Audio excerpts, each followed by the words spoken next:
untuck her. Good, perfect. Yeah, you're good. Great, thank you. Like me, noble women in the Middle Ages don't have many legal rights. We're under the control. The serf in the Middle Ages. Take one. Terrific. We're talking about life in the Middle Ages, so do I get to cover nobles in their castles? No. Do I get to work with a heroic knight in all that armor? No. I have to do serfs. I ask you, name one important thing that serfs did. That's easy. The serfs kept those knights and nobles alive during the Middle Ages. Come again? The nobles ruled and the knights fought, but that doesn't put any food on the table, does it? No, the serfs were responsible for that. They farmed the land that the knights fought for, the land that the nobles ruled. In the Middle Ages, wealth and power was all about land. And it was the serfs and other peasants who made the land valuable by getting food from it. Okay, stop right there for a second. You said serfs and peasants. Aren't they the same thing? Well, there wasn't much difference in how they looked, but peasants had their freedom. Serfs were bound to the land owned by the lord. Like slaves, huh? Like slaves, but with some big differences. The serfs' main responsibility was to grow food for their lord, but they could grow their own crops too. Serfs could also own their own property, and a lord was supposed to protect them from raids and robbers and such. In fact, free peasants sometimes volunteered to become serfs because they wanted that kind of protection. But once they made the decision to be a serf, their children and their children's children were born serfs. And as serfs, they had to stay on the lord's land their entire lives. They were part of the property.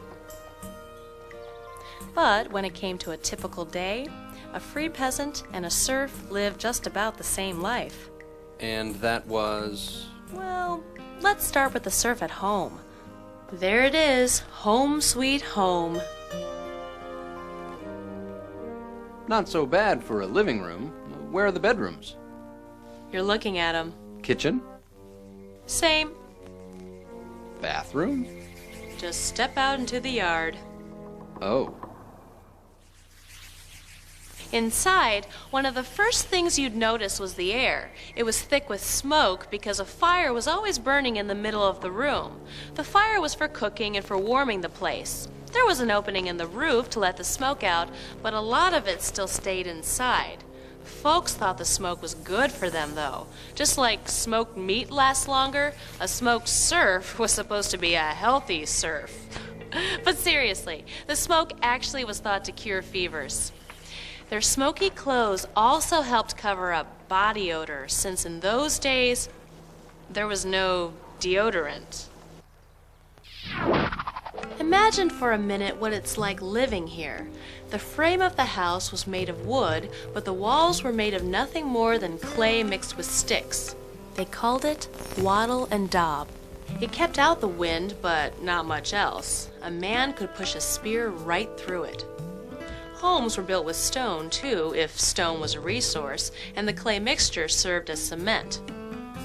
The roof was made of thatch. That's a mix of straw, leaves, and grass.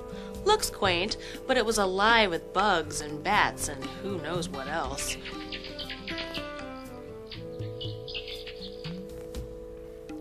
The floor was just packed dirt with some straw scattered over it. Chickens would be wandering in and out of the open doorway, along with dogs or cats and maybe even a pig or two. So what was it like eating and sleeping in a home like this? Let's ask the serf and his wife. How would you like it? Every day is full of hard work for everyone in my family. We all rise at the first light of dawn. I collect my tools and head out to the fields where I spend my day. I work every day except Sunday. We grow grains like rye to bake bread and barley to brew ale. Growing crops means starting to prepare the fields as early as February. First, we break up the earth, then plow, plant seeds, pull up the weeds, and finally harvest the grain. And this is hard work. Imagine harvesting a whole field with one of these. It's very sharp, but it can only cut our crops an armful at a time. Most fields are divided into strips. Some strips grow food for serf families, each of which produces just enough food for us to get by, and the harvest from the rest of the fields goes to the Lord. I work alongside my son. Some of the women work in the fields too, but they rarely work the plows because of the strength required. Besides, the women are busy doing other jobs. I do all the cooking, gardening, weaving, and caring for the animals with help from my daughter.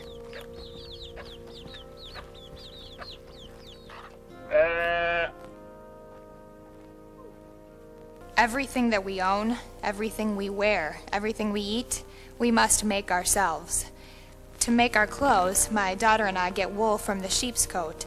Then we spin it into yarn and weave the tunics and hose for all the family. In winter, we make heavier cloaks from the skin of the sheep. We prepare our meals from the vegetables in our gardens, like beans and peas and radishes. Much like the fields, the gardens are laid out in strips, one for each of the serf families and the rest for the Lord.